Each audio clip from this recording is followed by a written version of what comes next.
आज मैं आपको बताऊंगा कि कैसे मेरे 3 दिन का प्रॉफिट जो था वो एक दिन का लॉस में चला गया। बेसिकली हुआ क्या था कि आप अगर मुझे फॉलो कर रहे होंगे तो रोज़ मेरा ऑलमोस्ट 10,000 रुपीज़ का प्रॉफिट हो रहा था। बट आज मुझे जब मैंने स्टार्टिंग किया था डे उस समय 8,000 का प्रॉफिट हो चुका था। बट मैं वापस से सोचा कि 10,000 उसको लेकर जाऊंगा, तो उसके लालच में थोड़ा सा ओवर ट्रेडिंग हुआ एंड वहाँ से 25,000 का डाउनफॉल आया एंड नेट नेट हमारा 16,000 रुपीज़ का लॉस में डे क्लोज हुआ है। तो हुआ क्या था, आज स्टार्टिंग में आप देखोगे मैंने एक ऑप्शन बाई किया था 5 लॉट 185 रुपीज़ में, और वो थोड़ा सा नीचे जाता है। तो जैसे कि आपको रोज़ पता है कि मैं 10 लॉट्स में ट्रेडिंग कर रहा हूँ रिसेंटली, तो 5 लॉट में स्टार्टिंग में बाय करता हूँ, फिर 2-4 पॉइंट नीचे जाता है तो फिर मैं 5 लॉट वापस से बाय करता हूँ। तो बाय की जगह मेरा सेकेंड ट्रेड जो था ये वाला सेल का लग गया था कुछ गलती से, जो ऑर्डर प्लेस करते समय मिस्टेक होता है, वो मिस्टेक हुआ।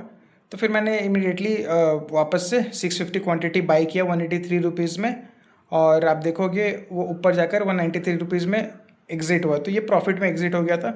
इसके बाद मुझे अराउंड कुछ 8,000 के आसपास का प्रॉफिट हुआ था। बट फिर बाद में क्या हुआ, मैं सोचा उसको 10,000 में ले जाता हूँ। फिर थोड़ा थोड़ा और ट्रेडिंग किया मैंने, 2 लॉट और बाई किया। फिर करते करते करते करते करते फिर प्रॉफिट हुआ लॉस हुआ, प्रॉफिट हुआ लॉस हुआ, ऐसा करते करते फिर एक टाइम आया जब मुझे लगा कि ठीक है 8,000 का प्रॉफिट था ना, तो फिर मैं सोचा कि चलो कोई बात नहीं, 5,000 का प्रॉफिट में रुक जाऊंगा, 3-4 हज़ार का मैक्स रिस्क लूँगा इसके लिए। या तो 10,000 का प्रॉफिट टोटल हो जाएगा या फिर नेट नेट 5,000 का आज का प्रॉफिट में एग्जिट करूँगा करूँगा तो प्रॉफिट में एग्जिट। फिर वो नहीं हुआ। फिर मैं सोचा कि चलो कोई बात नहीं, आज का ज़ीरो प्रॉफिट ज़ीरो लॉस में, नो प्रॉफिट नो लॉस में एग्जिट कर लूँगा। फिर मैं वेट करता रह गया। फिर उसके बाद मैं सोचा कि चलो 5,000 लॉस में एग्जिट कर लूँगा। फिर मैं सोचा कि चलो 10,000 मैक्सिमम जो रोज़ का प्रॉफिट लॉस होता है मैं उस पर एग्जिट कर लूँगा।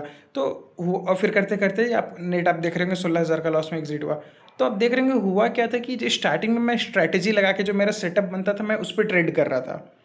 बट फिर बाद में मैं सेटअप को छोड़कर जो एक्चुअली प्रॉफिट और लॉस का टारगेट मैं लगाता हूँ उसको छोड़कर मैं होप ट्रेडिंग करने लग गया कि ठीक है चलो ऐसे होगा तो कर लेंगे, वैसे होगा तो कर लेंगे।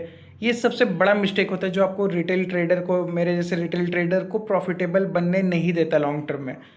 हम लोग एक बार जो स्टार्टिंग में जब फ्रेश दिमाग रहता है मॉर्निंग में, तो उस समय हमारे पास एक प्लान होता है कि आज कितने पे बाय करना है, कितना क्वांटिटी बाय करना है, कब एग्जिट करना है, डे का मैक्सिमम गेन क्या है। लेट से 10,000 का टारगेट हो गया तो मैं एग्जिट कर लूँगा, उसको लॉक कर लूँगा। और लेट से 10,000 का लॉस हो गया तो मैं उसको एग्जिट करके डे क्लोज कर दूंगा। ये मन में आपका रहना चाहिए, और आइडियली आप पेन पेपर पे नोट करके रखोगे तो